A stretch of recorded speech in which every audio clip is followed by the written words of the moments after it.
Good evening. I'd like to welcome everyone to our May 13th, 2021 regular Monday council meeting. Pledge allegiance, Mr. Owen. Please face the flag.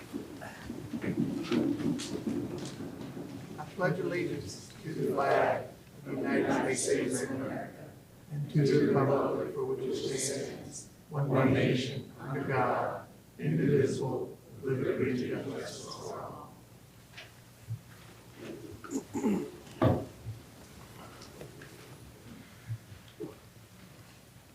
Consent agenda, Mr. Madden. Yes, sir. On the consent agenda this evening is establishment of job description for intern for the treasurer's office, acceptance of grant funds from Virginia Tourism Commission, treasurer's reports, and minutes of previous meetings. All in favor? Aye. Opposed? All right. Public forum. The public forum is an opportunity for town citizens, visitors, and group to speak or bring to our attention any town government-related issues. Please state your name and place of residence for the record. Limit your comments to 3 minutes. Groups are requested to have a spokesperson. Is there anyone here for the public hearing? Please hold your comments until later. Is there anyone like to speak at this time? Public hearing.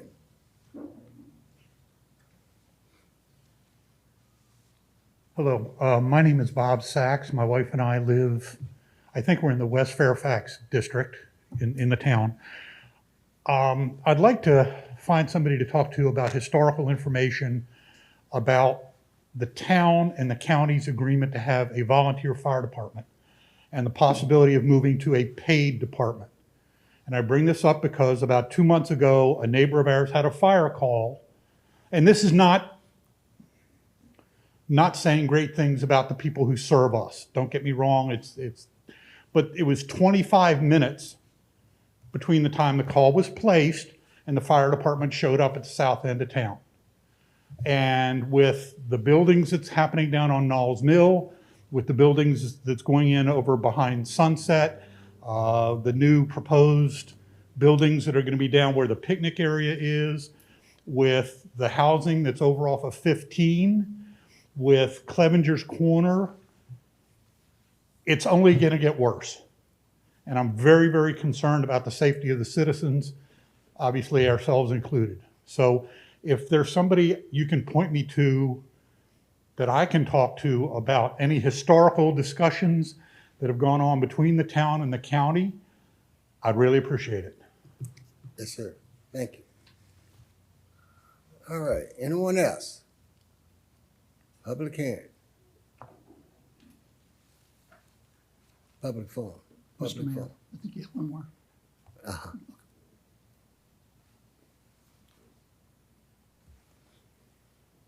Good evening. My name is Clarissa Hicks, and I live in the town of Culpeper.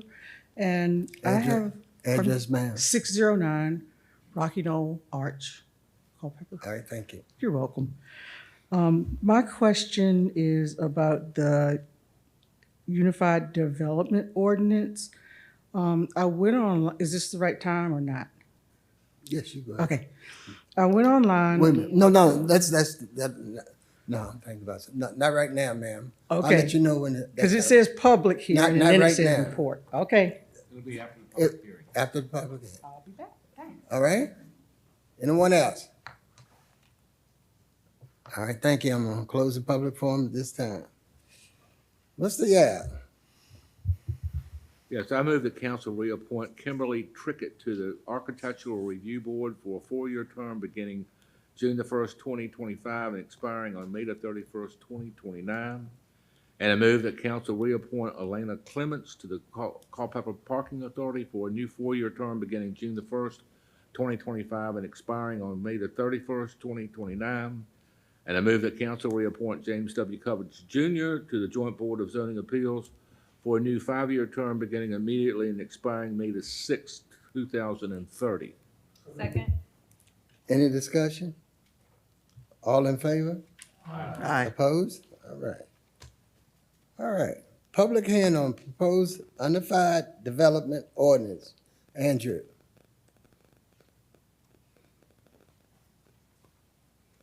Thank you, Mr. Mayor, members of council. I'll give a brief presentation before we'll have the opportunity to hear from the public on the draft Unified Development Ordinance. For those looking for greater information, I would recommend that they visit the Culpeper Media site, where we have a full recording of the joint work session of the Town Council and Planning Commission from earlier this year, as well as other recordings of work sessions that have taken place on this matter, as well as visit the town's website, where we have a full website dedicated to this update that's going on. My office is also available. We have drop-in hours that we'll discuss that folks can come by and find out some more information. But let me quickly run through this. So want to quickly touch on how we've gotten to where we are today. This process was kicked off in 2019 when funding was approved by Town Council for the employment of an outside consultant to aid with an update to our zoning and subdivision ordinances. Later that year, Duncan Associates was selected as that consultant. In 2020, a zoning and subdivision ordinance advisory committee was formed, made up of a variety of different members of the community representing different sectors of interest within the community. In 2022, we did a joint presentation to the Planning Commission and Town Council on the form-based code that was being contemplated at that time and the draft as it stood at that time. In 2024, we came out with the hub site that we have up currently, which had the overview, including the maps and summary tables of the draft zoning and uses, with the ability for citizen comments to come in at that time. At the start of this year, or really at the end of last year, we released the full draft ordinance for review and comment by the public, and have sort of been working hard to engage the public since that time. In January, we did an overview presentation to the Planning Commission before doing a detailed overview presentation. That joint session is mentioned to both the Planning Commission and Town Council. In February, Council formally initiated the overhaul at their council meeting. In March, we did the first public hearing before the Planning Commission on the draft Unified Development Ordinance. Later that week, staff presented to the Culpeper Chamber of Commerce on this. And on March 20th, we did a presentation to the Joint Board of Zoning Appeals, giving them an overview. March 25th, we had a presentation to Council's 3P committee on this, and the first of our open houses. A work session with the Planning Commission on March 27th. A series of open houses through the beginning of April. The second public hearing in the middle of April with the Planning Commission on this. We've had several more open houses and meetings with Council's 3P committee throughout April and the end of May, which brings us to where we are today, which is the first public hearing before Town Council on this Unified Development Ordinance, which is really just the chance for Council to hear from members of the public on the draft as it stands. So I wanted to give, again, the very high-level overview. The consistencies, things that are not proposed to change with this update, include the minimum residential lot sizes, widths, and setbacks, landscaping requirements, our current historic district overlay, the flood hazard areas, our subdivision design and improvements, the majority of our processes and procedures that we have, including violations, penalties, enforcements, as well as our treatment of nonconformities within the town. What we are proposing to change are the zoning district categories themselves, essentially the names of the zoning districts, and this will affect every parcel within town. The introduction of building types, and this relates to the introduction of the form-based code, which will apply to all of our mixed zones, commercial zones, industrial zones, and non-residential development. We're increasing the required parking for single-family residential development from 2 spaces to 3 spaces. We've got a significant simplification of the permitted uses within town and the use table to utilize performance-based categorization so that similar uses are all grouped together with one another. This does result in an increased permissiveness of some of the commercial uses from our very prescriptive current language that we have. We've got a complete update of our wireless facility regulations, and this brings us into accord with state code. We've got a proposed allowance of accessory dwelling units or backyard cottages as a by right use within our residential districts. We propose some increased differentiation between home occupations, within the home occupation category for home offices and home-based businesses to allow greater utilization of homes for commercial activities as long as they preserve the residential character of those communities. We've got specific language related to the definition and regulation of short-term rentals, regulation on the location of drive-through facilities and fuel pumps, an update to our watershed protection overlay to bring it in line with state code and current practices, as well as the introduction of administrative modifications, which will allow for greater opportunities in special circumstances to make changes without the need to apply to the Board of Zoning Appeals for a variance. So where we go from here is, again, we're conducting the public hearing this evening with a chance for council to hear from members of the public on the draft. We've got a series of open houses coming up, including some evening opportunities and weekend opportunities for members of the public to inquire about, again, as I said, their property specifically or broadly to get input on this process and what's going on. We'll be coming back to council's 3P committee later this month. We do have the second public hearing scheduled for the regular council meeting in June. And then we'll be discussing the path forward with council's 3P committee at the meeting in June on the 24th of June. So I'd be happy to take any questions from council that you may have now. We're not asking for any action from council this evening other than to hear from members of the public on the draft as it stands.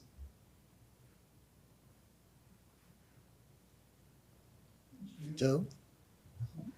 Mr. Hopewell, I think this is from what I understand, a project that you inherited when you came into office. And I know our timeline starts in 2019 with the approval for funding. Do you know the history behind why this came to council originally and what was the motivation for bringing this here?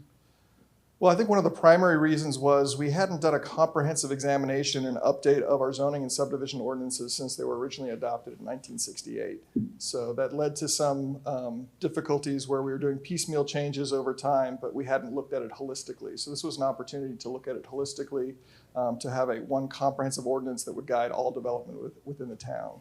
So as I understand it, that was part of the motivation, and then to allow for hopefully the streamlining of the process by having it all codified in one place. Okay, thank you. Anyone else? Thank you.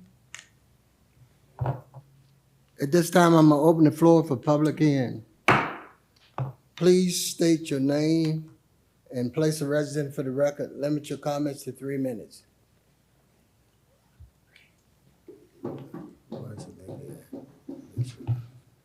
Good evening. My name is Larry Geesting. My wife and I, we live at 202 Gardner Street. We've lived there for some 44 years. First of all, I want to compliment Andrew and the Plan Commission on the work they've done on this plan.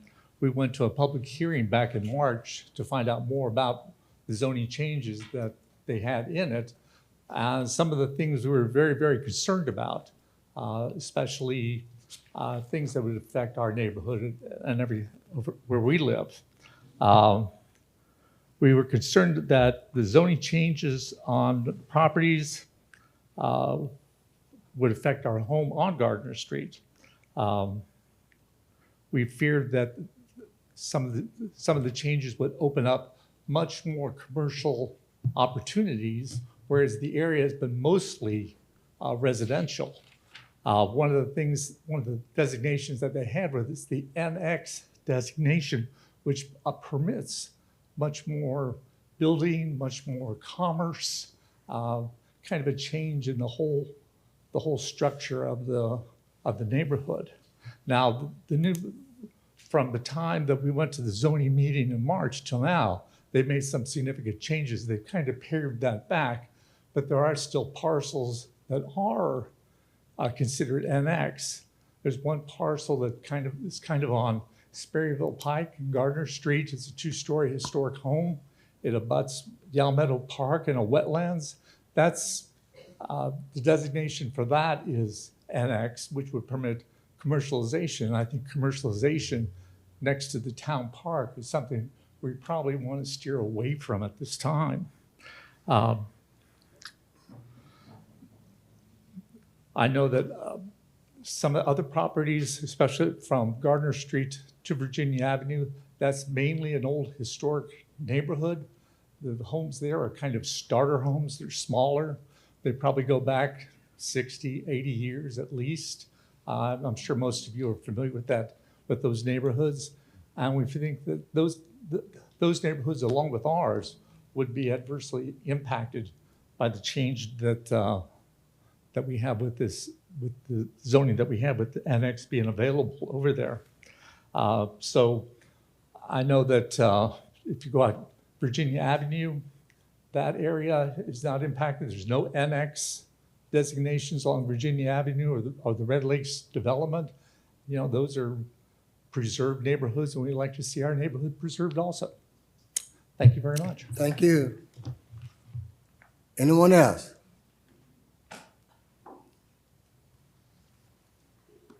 Good evening. My name is Teresa Geesting. My husband and I have been homeowners at 202 Gardner Street for the past 44 years. During that time, we've experienced several comprehensive plan and zoning updates.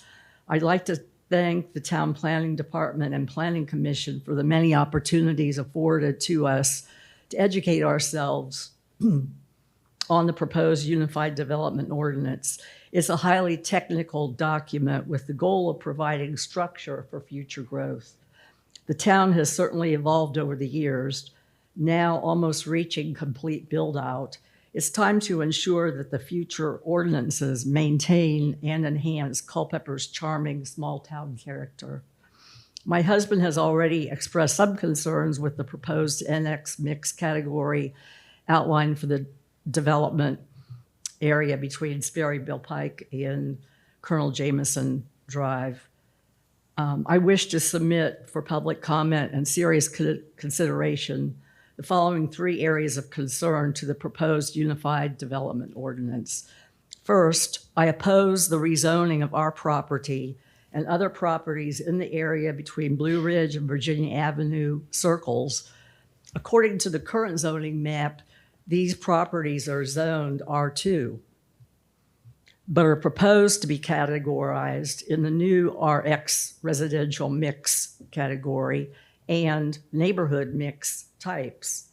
These designations allow for multifamily properties in RX and NX zoning and a variety of commercial uses in the NX category that destroys the small lot traditional housing types that currently prevail in our neighborhood. The residences in this area are currently zoned R2 and should be rezoned most closely to the current zoning, which would be equivalent to RT residential traditional, as is the case with other properties on the south side of Sperryville Pike that are being rezoned from R2 to RT. I fail to understand why our properties are being singled out for a different zoning designation. Our property types are similar to the other properties in the neighborhood being assigned RT zoning.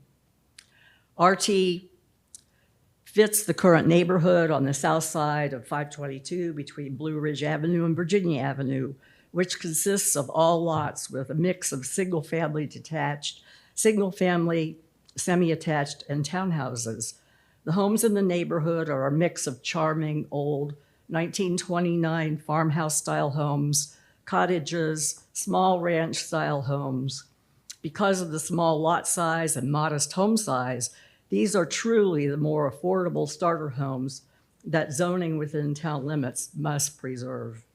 Please correctly designate rezoning for our neighborhood as residential traditional, as consistent with the surrounding neighborhoods.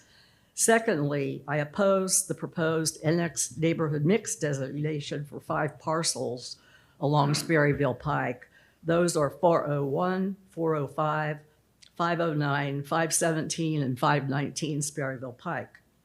2 of these homes were built in 1929 and are beautiful examples, both inside and out, of the architecture of the era. As they are nearing their 100-year anniversary, should be protected from a historical perspective. All 5 are currently zoned R2. The NX mix category, the neighborhood mix category, which allows for commercial and large entertainment venues, are not what residents of Culpeper need. An argument supporting that designation has been voiced that more small businesses are needed along Sperryville Pike. However, if you take an inventory of the existing properties, commercial spaces throughout town, you'll notice numerous vacant commercial spaces. Vacancies are currently evidenced in Meadowbrook Shopping Center, the vacant Ace Hardware space, the Culpeper Town Square vacated with the closing of the bowling alley, the standalone structure on Business 29 across from Tractor Supply, Dominion Square Shopping Center, where Jo-Ann Fabrics and Big Lots were, the commercial space next to Kohl's, the Waters Place storefronts under the Beer Hound Brewery, the strip mall on Creativity Drive across from Truist, and spaces on the strip mall on 221 North across from the skating rink. Some of these recently became vacant, others have been vacant for years. The last thing Culpeper needs are more vacant commercial areas welcoming us along Sperryville Pike. Culpeper markets itself as a small town, family-friendly community. This can best be portrayed by maintaining the residential character as currently exists along Sperryville Pike and designating these parcels as RT residential traditional. Thirdly, data centers should not be an allowable use within town limits. The proposed industrial zoning category allows data centers with a conditional use permit under high-impact industry described on page 10 of the proposed use definitions accompanying the UDO. We've heard from residents in the I-66 corridor of the negative impact of nonstop noise and see that structurally they are a blight on the landscape. Massive data centers are not something we want to see within the town of Culpeper. Time's up now. Yes, don't be enticed by large cash proffers and promise of additional tax revenue. They are no compensation to the citizens for the long-term pain and negative impact on our quality of life. Please remove them as an allowable use. I would like to submit this to the Clerk? Thank you, ma'am. Anyone else? Ma'am, you can come on up this time.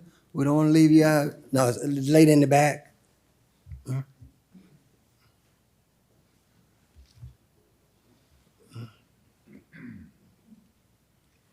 My name is Clarissa Hicks. My address is 609 Rocky Knoll Arch in the town of Culpeper.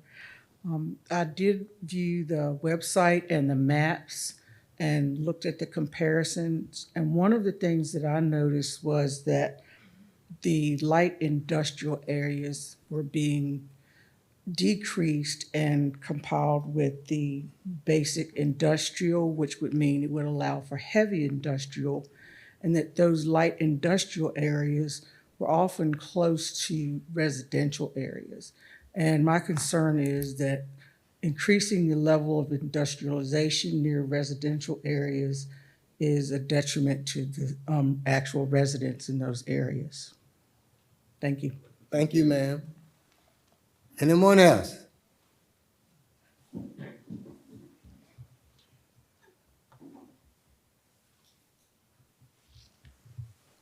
Mayor Reeves and members of council, my name is Rich Kaiser. I live at 602 Southeast Street in Culpeper. I didn't come prepared to talk tonight, but I'm going to anyway. So I hope you kind of bear with me. I live in the historic district of Southeast Street, and I've lived there for almost 35 years. And years before I moved there, people saw that Southeast Street was a special and integral part of historic Culpeper, and they were working to have it put on the National Registry. Years later, we were able to get the street put on the National Registry of Historic Places. We were put on the Virginia Registry of Historic Places, and later on, the town granted us the designation of the Historic District of Southeast Street. The people on Southeast Street have worked for years improving their homes and putting untold thousands of dollars into making the neighborhood into what it is today. So I am here to ask you that all the homes that are within that historic district and designated historic be given the designation of RS and not break the area up into spot zoning of different designations such as RT. So I think I speak for the whole neighborhood and the whole historic district when I ask that favor of you. Thank you. Thank you. Anyone else?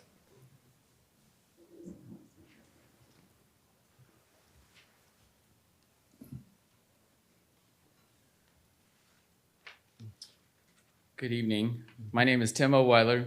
I live at 502 Southwest Street. I wanted to say I haven't lived in Culpeper a really long time, but it's been a good move to be here. It's been a great community to move to. In general, not looking at all the specifics, but I think the overall plan is a positive thing to make changes and align with goals going forward. Communities change and their needs change, and how we grow and plan for our future will not always just be the same. So anyway, I want to compliment the town for the work you've done to get us to this point, and I've enjoyed the fruits of the labor living here, and look forward to contributing and working in the community to help make it a better place to live. Thank you. Thank you, sir. Anyone else?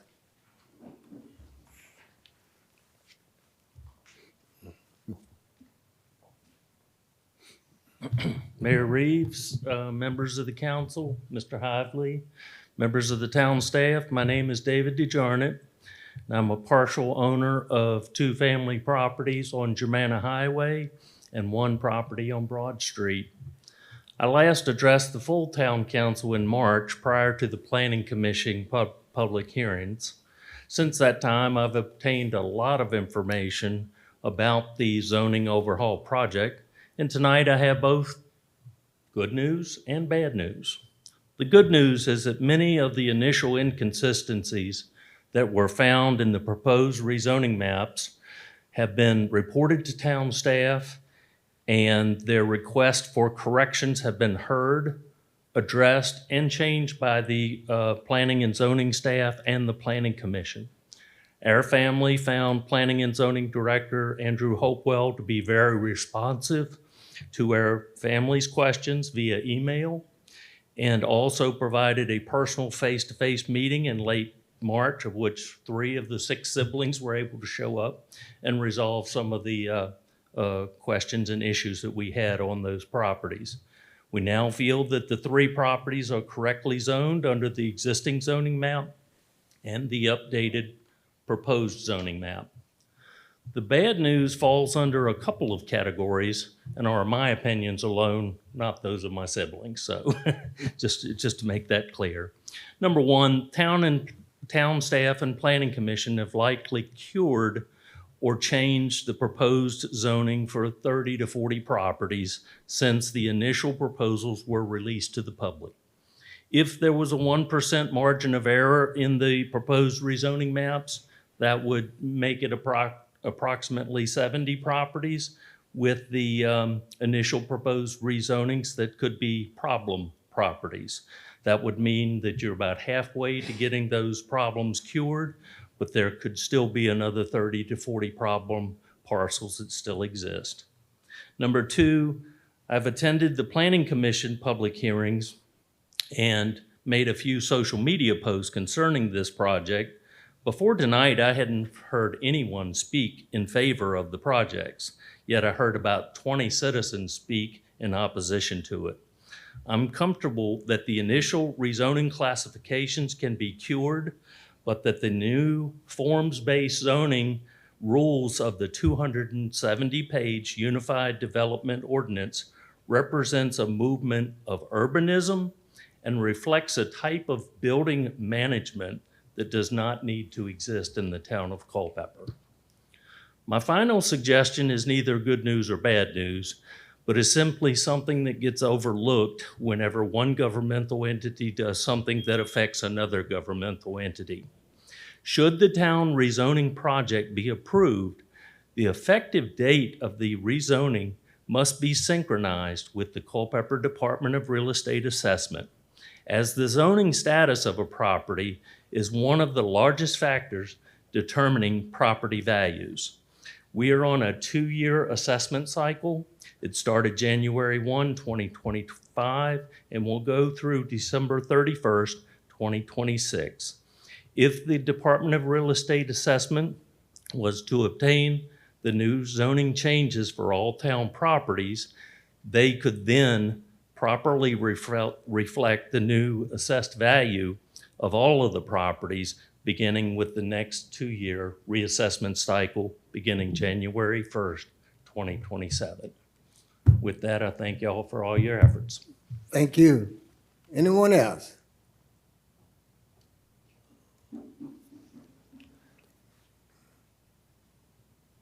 How you doing, council? I'm Richard Dwyer, live at 124 Judd Lane. Now my 3 minutes already up. No, you good. You good. I talked to Andrew about this rezoning and all, and he's been great help on all that. My only concern, or one of my biggest concerns, is all the regulations that y'all want to put on the stipulations of the new building styles. Of course, that's going to drive the cost of all building up. So back to affordable housing, I mean, people are already struggling very badly now to be able to find something to live in. So that's one of my biggest concerns is just trying to make something affordable. Not saying I want to make something bad looking, but just making it affordable where people can still live. I mean, there's a lot of jobs around Culpeper that can't support these high price rents. And that's one of my biggest concerns. And appreciate it. Thank you all very much. Thank you. Anyone else?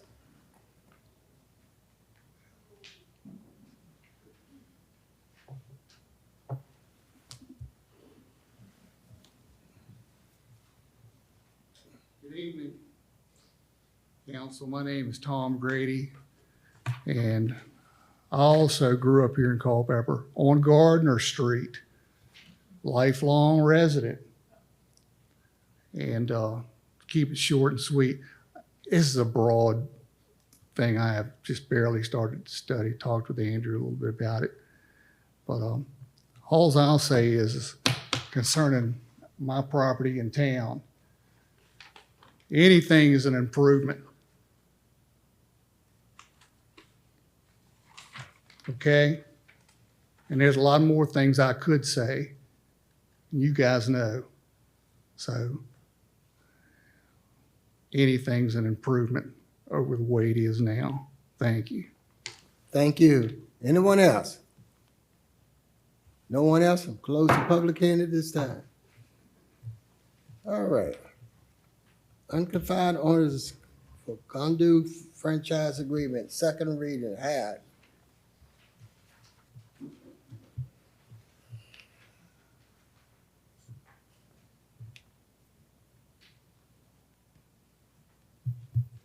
Good evening. As was presented last month, Summit IG is seeking a conduit franchise within the town of Culpeper. The proposed franchise would be a 20-year agreement for approximately 24,000 linear feet to be installed within town limits.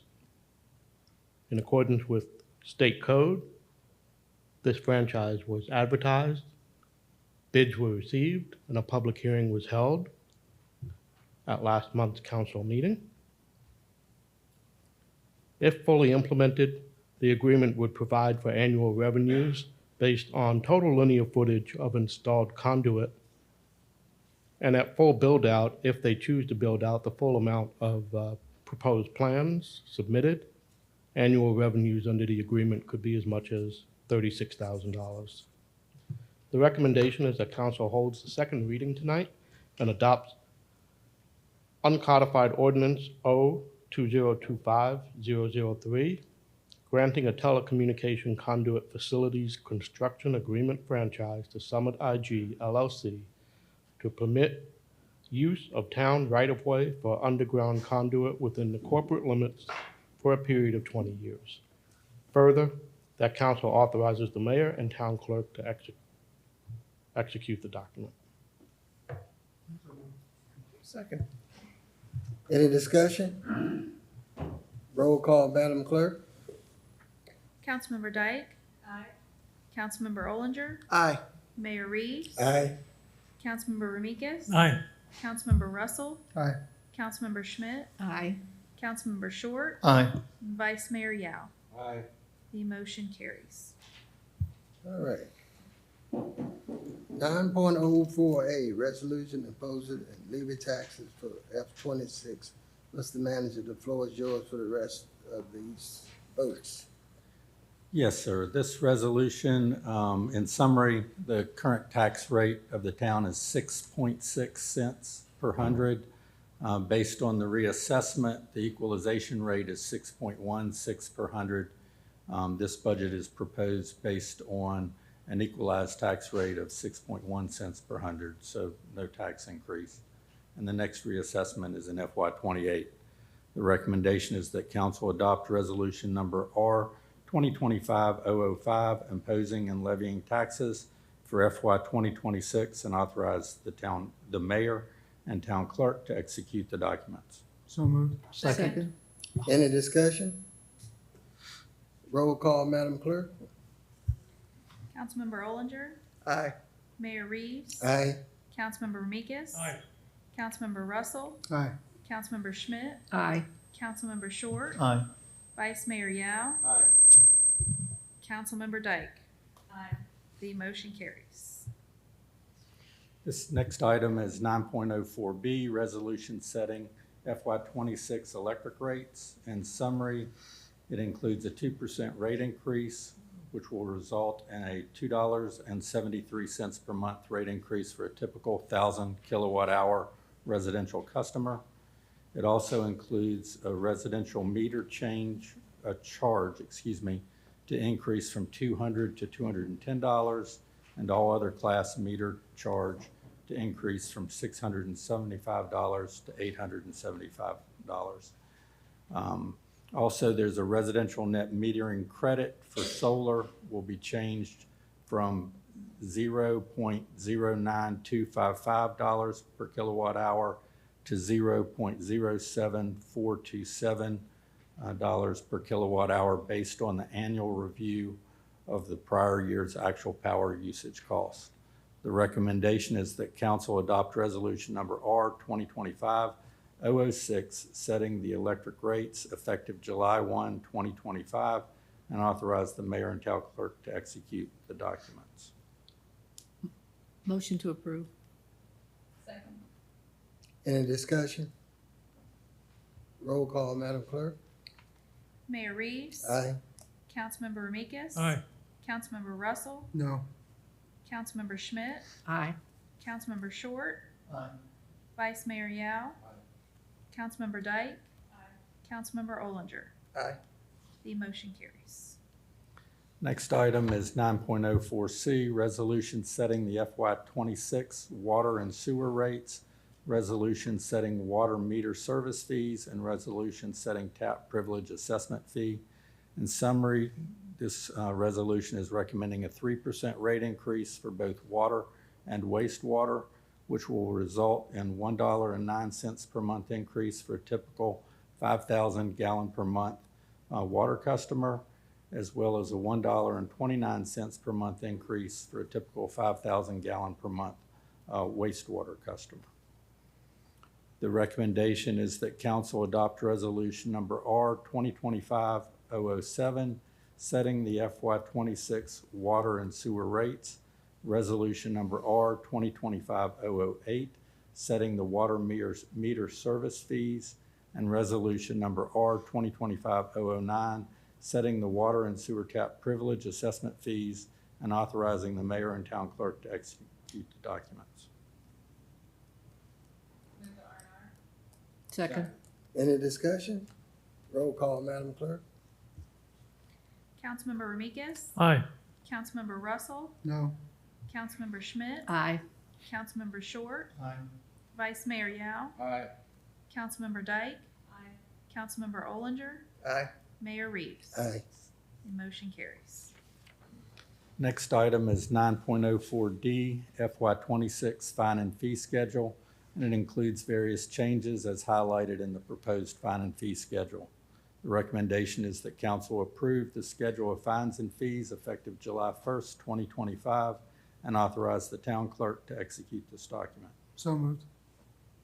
Second. Any discussion? Roll call, Madam Clerk. Councilmember Russell, Aye. Councilmember Schmidt, Aye. Councilmember Short, Aye. Vice Mayor Yao, Aye. Councilmember Dyke, Councilmember Ollinger, No. Mayor Reeves, Aye. Councilmember Ramikis. Aye. The motion carries. Next item, 9.04E, resolution adopting the FY26 budget.